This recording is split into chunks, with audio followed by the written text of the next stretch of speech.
So as our finale for our International Women's Day event, I'm going to give a little talk on the 5 virtues of living a meaningful work and home life. So these are things that I've learned throughout my tenure, and I'm very excited to share them with you today. So let's get started. I really wanted to share some wisdom with you that I've learned over my nearly 16 years at Topcoder. I hope these virtues and stories inspire you to be a better human in life and at work. So let's jump right into this. So real quick, I'm Jessie. If you're just joining us and you're newer to Topcoder, and I have the incredible honor of working with the Topcoder community as my day-to-day job. I get to run events like these, programs for our community, and keep the general health of our ever-growing community here at Topcoder. Keep it up. So it's really important to me that I'm a part of the Topcoder community. I love being here and doing what I get to do. These 5 virtues I'm going to talk about are near and dear to me because I've had the opportunity to experience them firsthand myself, but also so many others as part of our entire Topcoder team and community. So my hope is after this presentation, you also will feel inspired to think about these in your everyday life as well.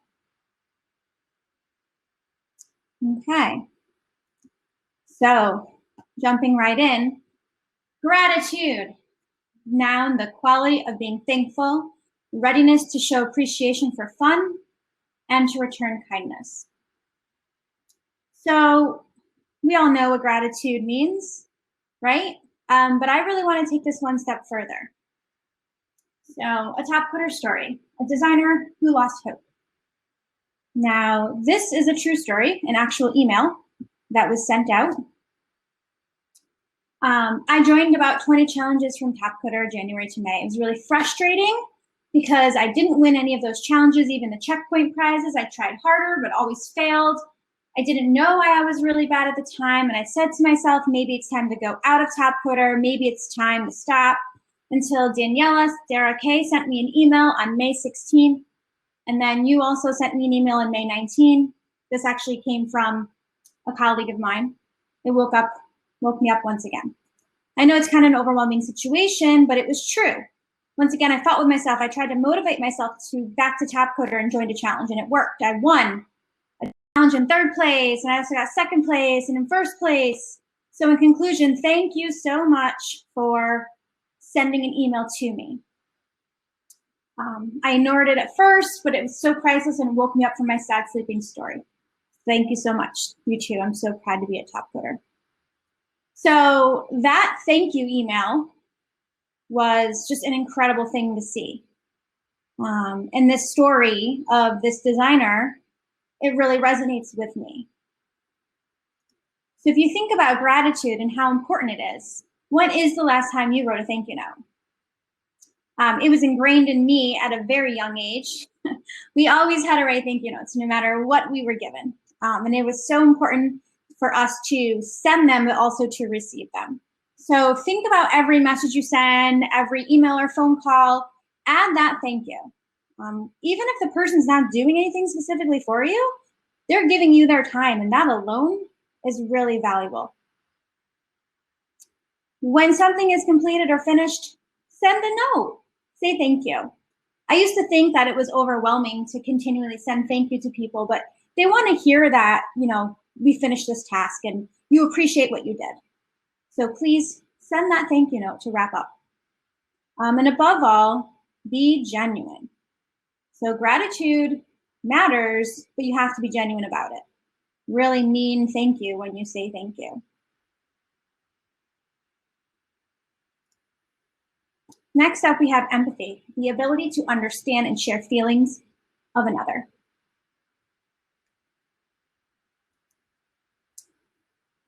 A Topcoder story, a desire to help. So a year ago, we lost one of our top members in our community, an MVP, GH3 Ablo. And people wanted to help. And so this correspondence came from another Topcoder member.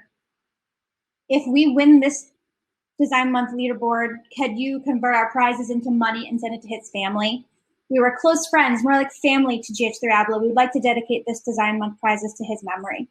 We want to give an example to other members that competing at Topcoder is not just about money. We want to show them that we can respect each other and be a big family through Topcoder. So they were able to do that. They were able to send his family money. And then the message received, thank you guys for making this happen, each one of you. This really helps his family, especially in this hard time. His wife wrote long paragraphs, and she and her daughter very thankful for what you've done for he and her family. May good karma be with you, and God bless you. So a simple story of empathy. So empathy matters, just be a decent human being. So never assume you know what's going on with someone's personal or work life. You know that old saying, if you go to a restaurant and the person who waits on your table is very rude to you, well, maybe there's something going on there that you don't know about. So don't assume that someone is the way they are just because that's what it is. There may be something going on in the background, and always think of that. Ask how people are doing and truly mean it. So you can say, how's it going? But not really mean it. Make sure you actually mean it.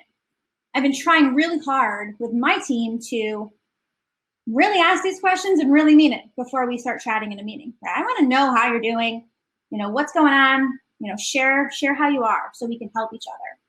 The other thing that's really important too to that is it's not always about business.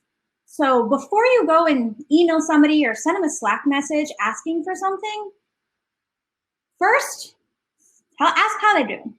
Not just, hey, can you da-da-da-da-da, but hey, how are you? How's your family? What's going on? Have a dialogue. Then, oh, by the way, I need some help, right? Have it be about something personal first, and not always about work. That matters because especially in this environment when we're all home, virtually working, you don't get to have that office chatter around the water cooler, while you're chatting and walking around the office. So it's really important that when you have virtual meetings, don't just go right into the work. Let's talk about how we're doing first. Let's check in. Let's be human. So yeah, be a person first and then a colleague. So it's more about how are you doing rather than just, hey, I need your help with this. So can you do this or can you do that? And then give people the benefit of the doubt. To me, I never assume people are not going to do what they say or they're not good at what they're doing. I always give them a chance to show me that they're going to do it or that they're going to do it well. So try to get that mindset. I think it really matters with people. Passion. My next virtue is passion, strong and barely controllable emotion. We all know that some of us have this passion for community, but how about taking it one step further? So this Topcoder story, it means a lot to me. Doing things just because you love it. So I remember a couple years ago as I was helping this person's talking to me, with some small things, some blog stuff and other ideas for community, minor stuff. You said you'd like to pay me and I refused, so you sent me an awesome bouquet of flowers and a teddy bear and a note. When the delivery man came with them, I thought he was in the wrong place. I couldn't believe you wanted to pay me for things I was doing out of love for our community. And that brought me so much joy. I was happy every time you were accepting my suggestions and liking my ideas, and I'm so glad we're able to work together. So this is a story of someone who's so passionate about what they do, they don't want to get paid for it. Think about that for a second. Would you do your job without getting paid? So my ode to HGTV, are you going to love it or list it? Passion does matter. So whatever you're doing shouldn't be a chore. And yes, everybody has chores that are part of their daily work life. But the majority of the work you should be doing, you should be loving and you should have passion over it. So keep that in mind when you're selecting what you're next going to do. Choose passion over anything else. We're really lucky at Topcoder that we're able to work on what we're most passionate about here, especially our community members. They get to pick and choose whatever they want to do, whatever they're most passionate about. And I think that just adds so much value to the work that gets done when you're passionate about what you want to do. And find something you're passionate about, either through life, through work or home life. Let that be your guiding light. So maybe work isn't your super passion, but maybe you're a gardener and you want to work out in the garden every day, and that's why you have the job you have, so you can do that. So find something to make your life matter more, something that you're very passionate about. And the true testament to our community is the passion that lives and breathes through all of us. We're very passionate about Topcoder in our community. And so I'm grateful to be able to be a part of that every day. Ownership. The act, state, or right of possessing something. So this virtue is very important to me, and probably not in the way you might think. We all make mistakes. This is a great example of a mistake I just made about a month ago. I sent out a very personal email thanking somebody, a whole group of people, and I accidentally put hi merge tag instead of hi first name. And the email went out like that. And I didn't notice, and then I noticed. And I was so embarrassed. How could I have sent this personal nice email and not even personalize the name, and I put merge tag? So I sent another email and I said, hey, I'm sorry, I messed it up. And that alone, like, I owned up to my mistake. I made a mistake, I owned up to it, and people didn't care. They were like so happy that I sent another email saying, that's okay. And as he said, some people make mistakes. Yes, I do make mistakes. We all make mistakes. But it's how you react to those mistakes that really differentiate you from somebody else. So don't ever be quick to blame someone else. This is my biggest pet peeve. I used to work with some folks back in the day at Topcoder who didn't own up to their mistakes. They were always quick to blame someone else. So take a deep look at yourself before you look at others around you. When something happens, you know, what did you do wrong in the situation? And I like to do that myself because I think it's important to internalize what's happening, what happened, what did I do, how could I have done something better? And then most importantly, when you do figure out what happened, fix it. Own that mistake. The best thing you can do working in a professional career is, if you find a problem, have a solution.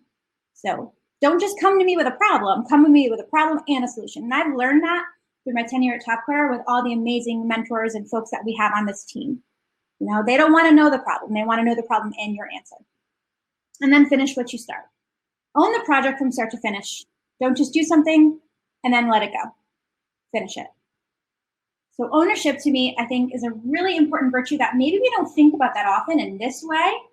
But I think, to me, it's something that's very personal to me and something that really matters. Balance, a condition in which elements are equal or in the correct proportions. So I love this example. I was listening to a podcast a couple weeks ago. It's our CEO, Mike Morris, and this is what he said. Any leader of any organization or team will lead by two areas. They will lead by their head, and they will lead by their heart. I am one that leads more by my heart and less by my head, and for me, that's a good thing. But I surround myself with people that lead with their heads. Wow, right? So when I heard that, I was like, this is incredible, number one, just because you're able to acknowledge that and see that and learn that, but then just share that with other people. I'm the same way, Mike. I also lead with my heart, as most of you probably know. So with this balance, when you're home, be at home. When you're at work, be at work. Simple as that. I try really hard to put my phone away. Sometimes it's hard with our global community, but when I'm home, I want to be with my family. And when my kids are home, we want to hang out, we want to play games. Find your people. As Mike said, to be successful, you need to surround yourself with people who are different than you. There are so many people at Topcoder that are different than me, and they help balance me. We all have our pros and cons. We all have our strengths and weaknesses. And when you find the right balance of people, your team is truly amazing.